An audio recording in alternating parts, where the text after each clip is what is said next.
Hello दोस्तों, मैं आप सभी का स्वागत करता हूं आपके अपने YouTube चैनल रैम्बो बाबा कंपटीशन में। हम पढ़ रहे हैं यूपी पुलिस एसआई 2025 के लिए मूल विधि। और मूल विधि में हम क्या पढ़ रहे हैं? और मूल विधि में हम पढ़ रहे हैं प्रमुख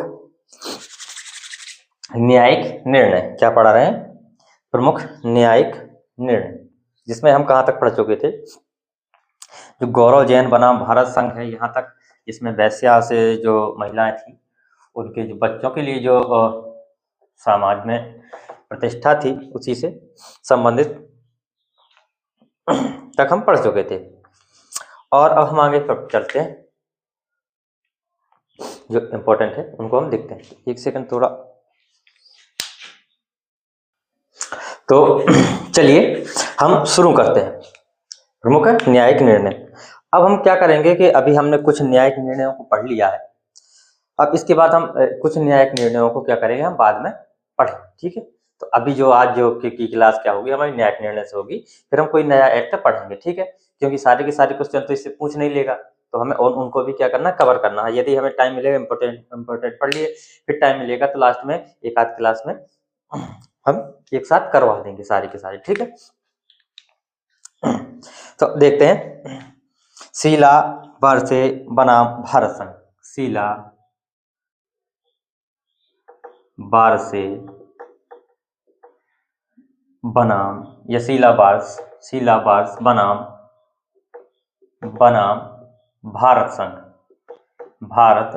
संघ। ये कब का केस है? तो ये है 1983 का। कब का है? 1983 का केस है। ये किससे संबंधित है? ये कहाँ से? महिला जेल से संबंधित है। किससे? महिला जेल से। और कहाँ की? मुंबई की। तो इसमें जो ये शीला बार्स है, इन्होंने क्या किया कि जो मुंबई की जो महिला जेल है, वहां पर कितनी 5 जेलों में जाकर क्या किया, इन्होंने निरीक्षण किया। तो वहां पर देखा कि वहां पर महिलाओं की दशा वो कैसी दयनीय है। कैसी है? दयनीय दशा है, जिसमें उनका क्या है, जो शारीरिक शोषण हो रहा है, और भी उनको ना टाइम पे खाना, ना पीना, ना रहने की सुविधा सही से, ना कुछ, ये सब चीजें हो रही है। और यौन शोषण भी उनका हो रहा है। तो इन सब चीजों को लेकर उन्होंने क्या किया, कोर्ट में एक एक पत्र लिखा। उसी पत्र को से क्या हुआ, ये काम हुआ। उसी को उन्होंने क्या मान लिया, ये रिट याचिका मान लिया। कोर्ट ने क्या किया, रिट याचिका मान लिया। तो ये किससे? तो ये किससे? बॉम्बे जेल। किससे संबंधित है? मुंबई जेल लिख सकते हैं, मुंबई या बम्बई जेल।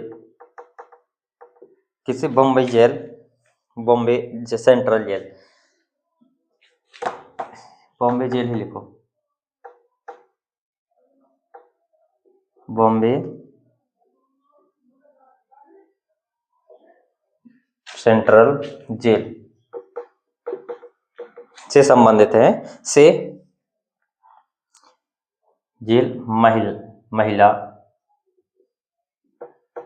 कैदियों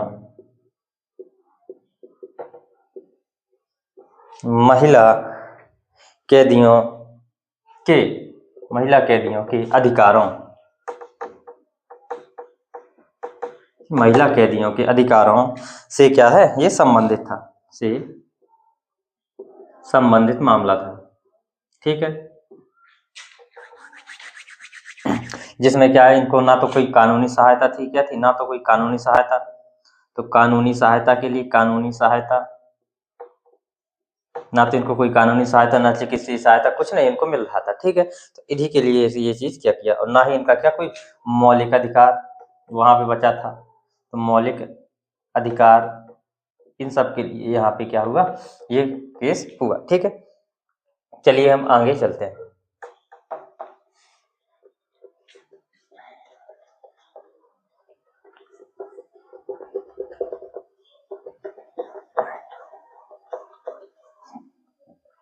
अब देखते हैं बंधुआ मुक्ति मोर्चा बनाम भारत संघ। बंधुआ मुक्ति मोर्चा बनाम भारत संघ,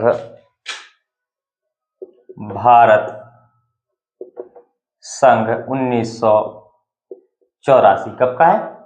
1984 का। ठीक है, ये क्या है? इसमें क्या था कि ये किससे संबंधित है? ये है जो हरियाणा है, क्या है इसमें? हरियाणा। चलिए, हरियाणा, जो हरियाणा का जो एक जिला है, कौन सा? वो है कौन? फरीदाबाद। कौन सा? फरीदाबाद। वहां पर क्या हो रहा था कि वहां पर जो पत्थर की जो खदानें थी, वहां पर क्या किया जा रहा था कि वहां पर जो मजदूर थे उनको क्या बंधुआ मजदूर बनाकर क्या किया जाता? काम किया जा रहा था। बंधुआ मजदूर का मतलब उनको काम करना ही करना पड़ेगा, उनका पैसा मिले या ना मिले। तो इसी तरीके से यहाँ पर क्या, इन खदानों पे मजदूरों से काम करवाया जा रहा था। बाल श्रम भी हो रहा था। क्या हो रहा था? यहाँ पर बाल श्रम भी हो रहा था। और इनकी ना तो कोई सेहत का ख्याल था, ना डॉक्टरी का इलाज का वो था, ना इनको शुद्ध पानी था, कुछ भी नहीं था। इस प्रकार से इनको ना शुद्ध खाना, सब चीज़ों की समस्या थी। तो उसमें ये केस हुआ था, तो ये उसी से संबंधित है। तो इसको क्या लिख सकते हैं? ये क्या है? ये किससे? बंधुआ मजदूरी की मुक्ति से। तो इसमें क्या हुआ था? इसमें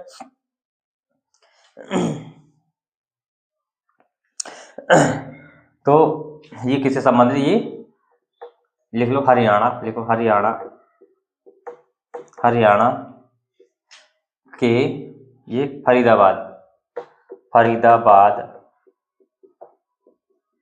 जिले में पत्थर खदानों में काम कर रहे मजदूरों, कैसे? बंधुआ मजदूरों, बंधुआ मजदूरों से संबंधित था।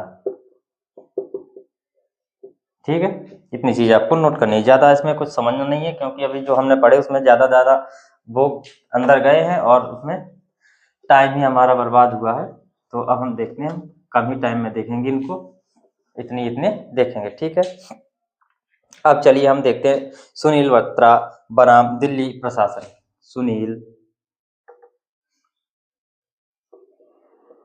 सुनील बत्रा बनाम दिल्ली प्रशासन, 1978 का ये केस है। ये केस क्या है? इसमें क्या था? इसमें भी क्या है, जो कैदियों थे, कैदियों की जो इसमें जो सुनील बत्रा थे, इसको समझिए कि इसमें भी जो कैदियों से के जो मूल अधिकार हैं, उन्हीं से संबंधित ये भी था। जो सुनील बत्रा थे, इनको क्या मिली थी? इनको मौत की सजा मिली थी। क्या मिली थी? इनको मौत की सजा मिली थी। ठीक है, मौत की सजा। तो ये अपनी मौत की सजा इनको मिली थी, तो ये जेल में गए। तो उन्होंने यहाँ पर क्या किया? एक पत्र लिखा। क्या किया? एक पत्र लिखा। वहां पे किसके जो कैदी थे, उनकी कैदियों की दशा देखकर क्या किया इन्होंने? एक पत्र लिखा। किसको? सुप्रीम कोर्ट को। इसी पत्र को सुप्रीम कोर्ट ने क्या मान लिया? रिट याचिका मान ली। क्या मान ली? इसी को सुप्रीम कोर्ट ने क्या, रिट याचिका मान ली, और उस पर क्या है, कानूनी कार्यवाही कर दी।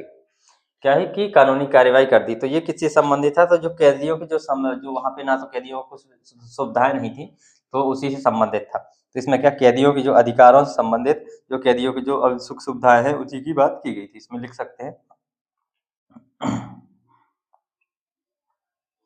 कैदियों के अधिकारों, कैदियों के अधिकारों में सुधारों से संबंधित ये मामला था। ठीक है, मैं थोड़ा इसमें स्याही डाल लेता हूँ। मामला था, इतनी चीज देख सकते हैं, फिर हम आगे चलते हैं। कितनी चीज आपको नोट करनी। अब चलिए देखते हैं हम आगे देखते हैं। डॉक्टर उपेंद्र बख्शी बनाम उत्तर प्रदेश। ये वाला केस क्या है, इसको भी समझ लेते हैं। आज की क्लास बोरिंग लग रही होगी, क्योंकि मेरा थोड़ा तबीयत ऐसे ही है, इसीलिए मैं थोड़ा ये चल रहा। ठीक है, तो देखते हैं डॉक्टर उपेंद्र पक्षी बनाम उत्तर प्रदेश, उत्तर प्रदेश 1981। ये क्या है, ये क्या है, इसमें क्या हुआ था, ये भी किससे है, ये भी जो संग्रह वो क्या होते हैं, जो जो संरक्षण गृह होते हैं, क्या जो महिला संरक्षण गृह होते हैं, किससे, महिला महिला संरक्षण, महिला संरक्षण, ये कहाँ के, आगरा, आगरा के ये महिला संरक्षण गृह से संबंधित था। इसमें क्या व्याप्त जो अमानवीय व्यवहारों से संबंधित ये मामला था। क्या था, जो महिला संरक्षण में क्या होती है, जो महिलाएं होती हैं तो वहाँ उनके साथ कुछ भी हो सकता है, तो उसी के लिए ये था, मैं ये आगरा के महिला संरक्षण में अमानवीय व्यवहार, अमानवीय व्यवहारों से क्या था, संबंधित था। ठीक है, अब अमानवीय व्यवहार से कुछ भी हम लगा सकते हैं कि उनके साथ क्या क्या हो रहा होगा। बाकी और अन्य में मैं बता चुका हूँ, शारीरिक शोषण भी हो सकता है उनका, यौन शोषण भी हो सकता है उनके साथ, और भी अन्य कार्य हो सकते हैं। ठीक है, तो अब अगर इसको पढ़ना है तो आप और भी चीजें इसमें पढ़ सकते हैं गूगल सर्च करके। अब इतना आप समझिए कि इसमें अमानवीय व्यवहार था बस। ठीक, और अमानवीय का मतलब आप समझते हैं कि क्या हो सकता है। ठीक है, इसको खोल खोल के हर बार उसमें ठीक है, जिसमें इसमें क्या थी, इसमें अमानवीय व्यवहार में जैसे मान लो कि क्या उनके जो जीवन का अधिकार भी नहीं है, क्या जीवन जीने का अधिकार भी नहीं होगा, जो गरिमापूर्ण जीवन है उसको जीना नहीं होगा, इन सब चीजों को लेके उसमें उठाया होगा। ठीक है, चलिए आगे देखते हैं। सच्चिदानंद पांडे बनाम बंगाल, सच्चिदानंद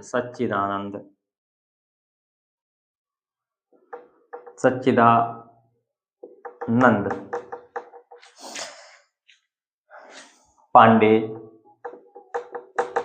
बनाम बंगाल, ये कब का है, ये है 1987 का।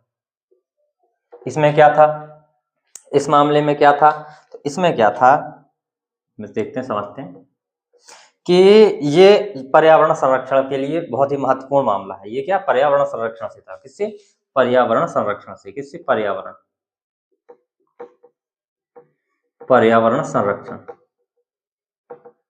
इसमें क्या हुआ था, इसको समझते हैं थोड़ा सा, कि यहाँ की जो सरकार थी, क्या थी, यहाँ की जो बंगाल की जो सरकार थी वो पर्यावरण को लेकर क्या थी, बिल्कुल भी सजग नहीं थी। क्या थी, बिल्कुल भी सजग नहीं थी। और इसने पर्यावरण जो वहाँ पे क्या थे, जो प्राणी उद्यान थे, क्या थे, तो यहाँ की सरकार ने प्राणी उद्यान को, किसको, प्राणी उद्यान को नुकसान पहुंचाते हुए क्या किया कि प्राणी उद्यान के स्थान पर क्या करने के लिए, वहां पर एक होटल बनाने के लिए क्या कर दिया था, ये पट्टा कर दिया था। क्या कर दिया था, होटल बनाने के लिए एक पट्टा कर दिया था। ठीक है, अब जैसे पट्टा वहां पर क्या हो जाएगा, होटल बनाने के लिए, जो कौन था, जो किसके लिए किया था, प्राणी उद्यान ताज ग्रुप के लिए, किसकी, ताज ग्रुप के लिए, किसके लिए, Taj group of hotels, Taj group of hotels के लिए, होटल्स के लिए क्या कर दिया, पट्टा कर दिया था वहां पर, किस वन्य उद्यान में, उन प्राणियों के उद्यान में, जो जियोलॉजी पार्क होते हैं वहां पर क्या कर दिया था, उद्यानों को काट रहे थे, जिससे क्या हो रहे थे, उद्यानों को नुकसान हो रहा था। तो जो सच्चिदानंद है, सच्चिदानंद पांडे, इन्होंने क्या कहा, इन्होंने लेकर इसको लेकर कोर्ट में केस कर दिया। ठीक है, अब इनका कहना क्या था, कि इनका कहना ये था कि पहली बात तो ये क्या है, जो होटल का था 5 स्टार था, तो इसमें अब ये बताओ कि जो पर्यावरण संरक्षण से संबंधित है, तो ये प्राणी उद्यान के स्थान पर बनाया जा रहा है, तो वहां के जो प्राणी होंगे उनको अब वहां पर चहल पहल रहेगी तो उनका आना जाना कम होगा कि नहीं होगा, बिल्कुल होगा। अब रात में भी वहां पर आएंगे तो वो रात में सोएंगे, टहलेंगे फिरेंगे, उनका खाना पीना बाधित होगा कि नहीं होगा, उनको प्रदूषण वहां पे होगा कि नहीं होगा। तो इसी सब चीजों को लेकर उन्होंने क्या किया था, देखिए प्रदूषण और क्या, शोर होगा, शोर होगा, प्रदूषण होगा, इन सब चीजें होगी, इससे क्या होगा, जानवरों को परेशानी होगी, क्या होगी, जानवरों को परेशानी होगी, जानवरों को क्या होगी, परेशानी होगी। जानवरों की परवरिश, जो वहाँ के क्या है, जो निवासी पक्षी हैं, वहाँ के क्या हैं, जो निवासी पक्षी हैं या जो वहाँ के प्रवासी पक्षी हैं, वहाँ के जो प्रवासी पक्षी हैं, वो क्या होंगे, प्रवासी पक्षियों का जो आना जाना है वहाँ पे कम होगा, प्रवासी पक्षियों को क्या आना क्या हो जाएगा, कम हो जाएगा। तो ये सब चीज़ों से क्या होगा, दिक्कत होगी। इन सब चीज़ों किनको, जो जंगल में जो पर्यावरण, जो प्राणी उद्यान है, वहाँ के जो जीव जंतु हैं, उनको ये समस्याएं आई। ठीक है, तो इसी को लेकर फिर उस पर रोक लगाई गई। ठीक है, इतनी चीज समझिए। अब चलते हैं हम आगे, आगे देखते हैं नेक्स्ट को, अगले, अगला क्या है,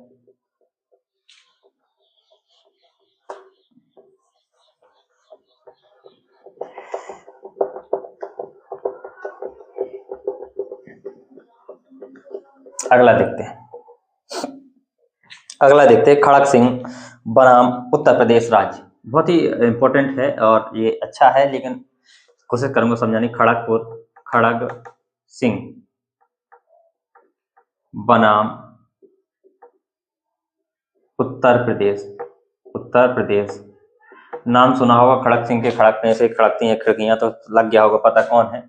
ये था 1962 का। ये क्या था, इनको डाकू के रूप में क्या कर दिया गया था, पुलिस ने गिरफ्तार कर लिया था, डाकू का केस लगाया हुआ था इनके ऊपर।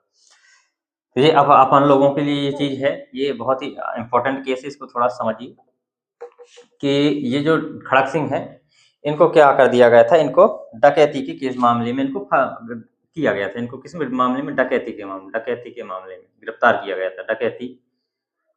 डकैती के मामले में इनको क्या कर लिया था, गिरफ्तार कर लिया था। अब पुलिस के पास जो सबूत थे, पुख्ता सबूत उनके पास ना होने के बाद इनको क्या मिल गई, बेल, रिहा कर दिया गया। ठीक है, अब खेल अब यहाँ से शुरू होता है। यहाँ तक तो कोई दिक्कत नहीं। अब खेल यहाँ रिहा होने के बाद, इनको क्या करने के बाद, रिहा करने के बाद अब खेल शुरू होता है। अब जब रिहा कर दिया तो इन्होंने, पुलिस ने क्या किया, पुलिस ने इनके पीछे क्या कर दी, जासूसी कर दी पुलिस, क्या सबूत जुटाने के लिए क्या करती थी, इनके पीछे 24 घंटे कोई ना कोई तैनात रहता था। अब जब कोई तैनात रहेगा तो उनकी निजता का उल्लंघन होगा ही होगा। उनको कहीं जाना है, क्या सोना है, कब खाना है, कब पीना है, तो ये समस्या है। अब मान लो आप रात को 12 बजे सो रहे हैं, क्या रात में आप सो रहे हैं, अब पुलिस आके आपको रात को 12 बजे क्या कर दे रही, जगा दे रही है, तो आपको परेशानी होगी। आपके घर के चारों ओर रात में क्या कर रही है, पुलिस चक्कर लगा रही है, समस्या है। आप कहीं जा रहे हैं तो आपके पीछे पीछे जा रहे हैं, पुलिस नहीं, कोई और जा रहा है। ठीक है, तो यही सब चीजों को लेकर क्या किया गया था, ये मामला हुआ था। तो पुलिस निगरानी, जो राइट टू, इसमें क्या होता है, निजता का जो अधिकार होते हैं उसी से संबंधित था। तो ये किससे कह सकते हैं, ये निजता के अधिकार से संबंधित था। ये किससे, पुलिस निगरानी, तो ये किससे, निगरानी पुलिस निगरानी और किससे संबंधित था, निजता के अधिकार से, और निजता के अधिकार से, निजता के अधिकार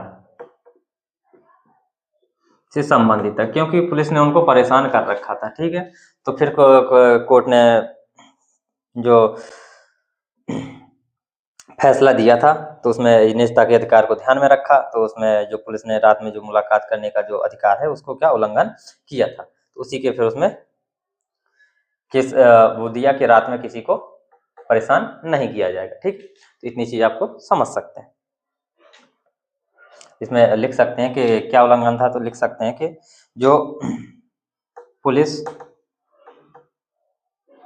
रात में मुलाकात करना, पुलिस का रात में मुलाकात करना क्या है, निजता का उल्लंघन है, निजता का उल्लंघन है, ये माना था कोर्ट ने। ठीक है, इतनी चीज आप नोट कर सकते हैं। चलिए अब आगे चलते हैं नेक्स्ट की ओर।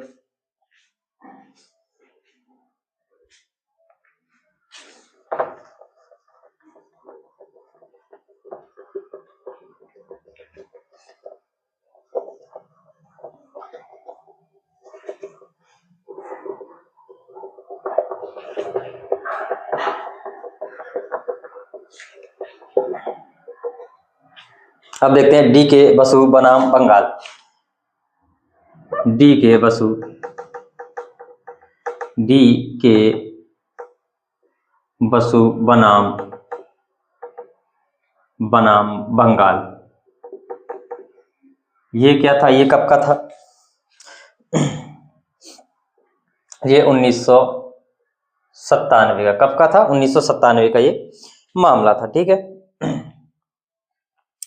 इसमें भी क्या था, इसमें ये किससे संबंधित था? तो ये संबंधित है, पुलिस में कई बार देखा होगा कि पुलिस के जो कैदियों को पकड़ के ले जाती है और हिरासत में रखती है तो उनकी क्या हो जाती है, मृत्यु हो जाती है।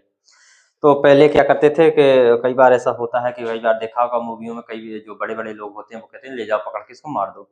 तो उसी से संबंधित था कि यदि कोई पुलिस की कस्टडी में या पुलिस की हिरासत में है तो उसकी यदि मृत्यु होती है तो उसी से संबंधित ये केस था। ठीक है, इसमें लिख सकते हैं किससे, पुलिस हिरासत तथा पुलिस हिरासत तथा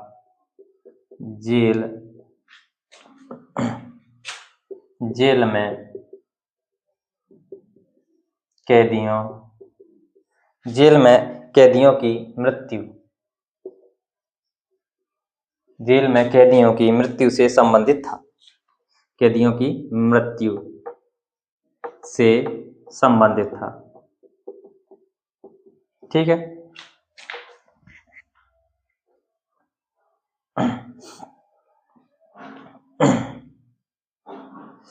तो कोर्ट ने इसके लिए क्या की थी, गाइडलाइंस जारी की थी। जो गिरफ्तार करने का जो तरीका है वो सब चीजें इसमें क्या की थी, जारी की गई थी। तो आज हमने इतनी चीजें देखी। बाकी चीजों को क्या करेंगे हम नेक्स्ट क्लास में करेंगे। थैंक यू दोस्तों, क्लास अच्छी लगी तो प्लीज लाइक शेयर सब्सक्राइब जरूर करिएगा। मिलते हैं नेक्स्ट क्लास में। थैंक यू दोस्तों।